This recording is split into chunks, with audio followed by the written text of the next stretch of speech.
నమస్తే, నేను సిరి.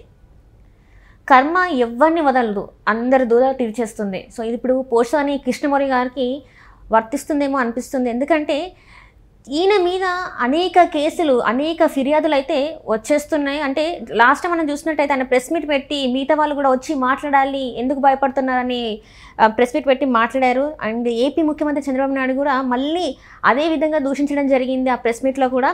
సో ఇప్పుడు మళ్ళీ చూస్తున్నట్టయితే పోసాని గారు అరెస్ట్ ఇంకా తప్పదు అని అనిపిస్తుంది. సో ఈ విషయాన్ని మనకి తెలియజేయడానికి మనతో పాటు ఉన్నారు ప్రముఖ సీనియర్ జర్నలిస్ట్ డాక్టర్ దుర్గవడ్లమణి గారు. నమస్కారం మేడం. నమస్తే మేడం. ఇప్పుడు చూస్తుంటే పోసాని కృష్ణమౌళి గారు అసలు తను మాట్లాడేది ఏంటో అర్థం కాదు. ఎందుకంటే తను ఒక రైటర్గా తనకు ఉన్న పేరు అంతా ఇంతగా చాలా మంచి పేరు ఉంది. అసలు కొన్ని సినిమాలకి రైటింగ్స్ అయితే అంత బాగా ఇచ్చారు, డైరెక్షన్లో కూడా ఉన్నాడు ఆయన.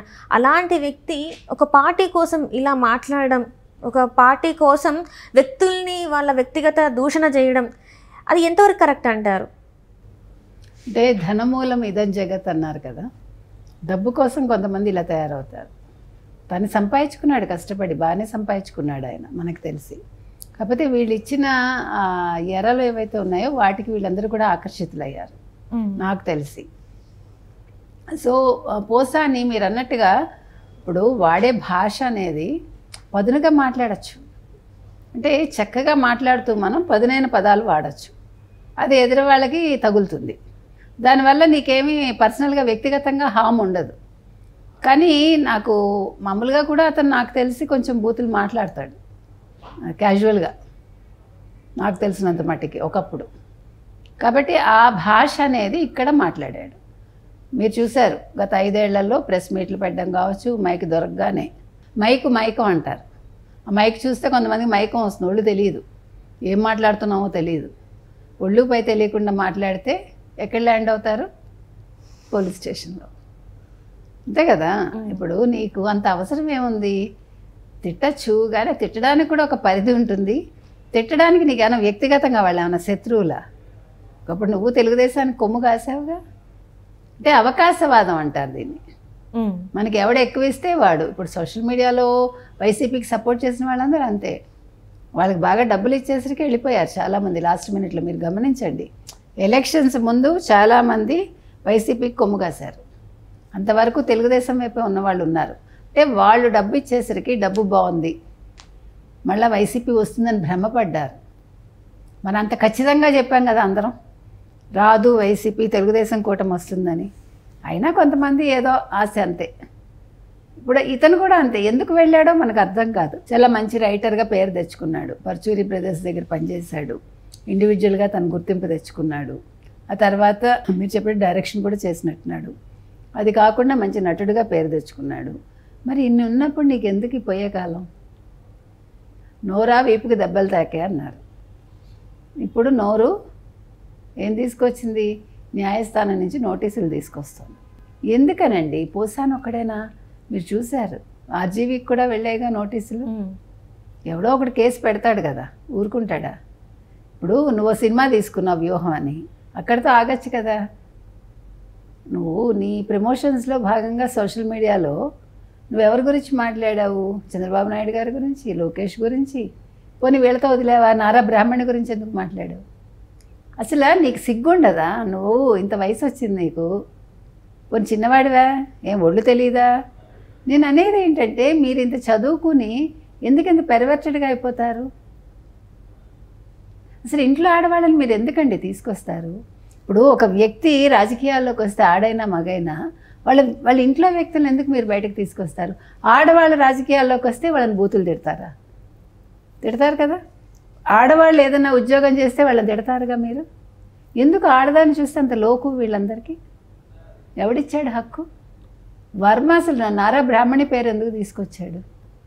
తిన్నది అరగకపోతే మంచి సినిమాలు చేశావు, ఆ తర్వాత ఎంత దిగజారాడో మీరు చూశారు.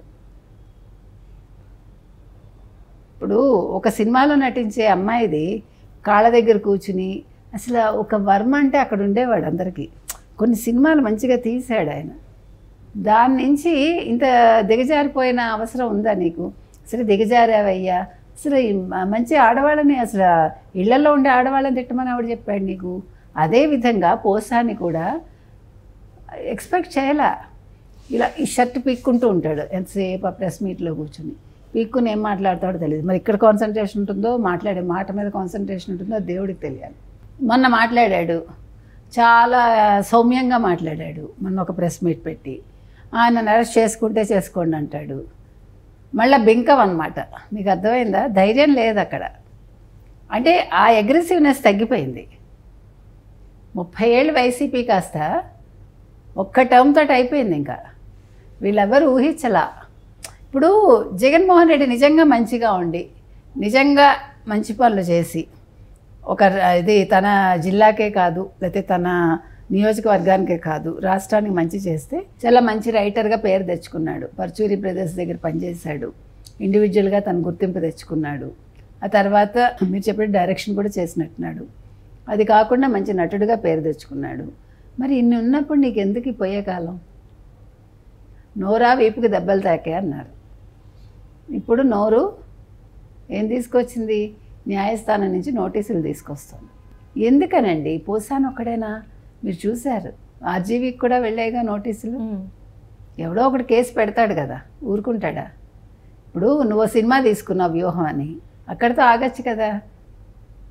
నువ్వు నీ ప్రమోషన్స్లో భాగంగా సోషల్ మీడియాలో నువ్వెవరి గురించి మాట్లాడావు? చంద్రబాబు నాయుడు గారి గురించి, లోకేష్ గురించి, పోనీ వీళ్ళతో వదిలేవా? నారా బ్రాహ్మణి గురించి ఎందుకు మాట్లాడావు? అసలు నీకు సిగ్గుండదా? నువ్వు ఇంత వయసు వచ్చింది నీకు, పోనీ చిన్నవాడివా? ఏం ఒళ్ళు తెలీదా? నేను అనేది ఏంటంటే, మీరు ఇంత చదువుకుని ఎందుకంత పెరవర్చడిగా అయిపోతారు? మీరు నెత్తిన పెట్టుకోండి, తప్పులేదు. తప్పకుండా అనుభవించి తీరాలండి. ఎందుకంటే ఎవరిని మీరు స్పేర్ చేయకూడదు.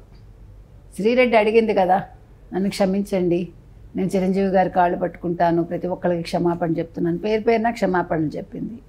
క్షమాపణ చెప్తే తప్పు సరైపోతుందా? ఆ బాధ పోతుందా? అది కూడా ఇప్పుడు ఎందుకు చెప్తున్నావు?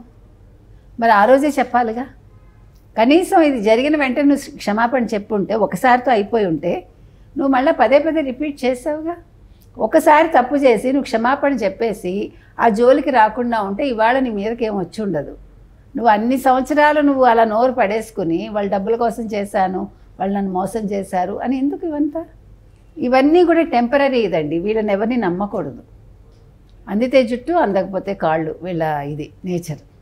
కాబట్టి ఇవాళ శ్రీరెడ్డి క్షమించమంటే క్షమించాల్సిన పని లేదు. ఎవరు ఒప్పుకోరు. బాధపడ్డ ఎవరు ఒప్పుకోరు. ఆంధ్రప్రదేశ్ ప్రజానీకం ఒప్పుకోరు. కాబట్టి ఎవరెవరైతే ఇలా మాట్లాడారో వాళ్ళందరికీ శిక్ష పడాలండి. శిక్ష పడితే ఇంకొకసారి వైసీపీ వాళ్ళు ఇలా మాట్లాడటానికి భయపడతారు, ఇలా వ్యక్తుల మీద దాడి చేయడానికి భయపడతారు. బోరుగడ్డను చూసాం మనం. ఒక్కొక్కడికి ఇప్పుడు చుక్కలు కనిపిస్తున్నాయి. అంటే వాళ్ళందరూ కూడా ఎక్స్పెక్ట్ చెయ్యంది జరుగుతుంది. తెలుగుదేశం కూటమి ఇప్పుడు ఎలాగా ఖజానా ఖాళీ అయింది కదా, వాళ్ళు ఏం చేస్తారులే, వాళ్ళు ఆ పనుల్లో ఉంటారు అనుకున్నారు. ఖజానాదారి ఖజానాదే, ఖైదు చేయడం దారి ఖైదు చేయడం. Right ma'am, right. Thank you so much. Thank you.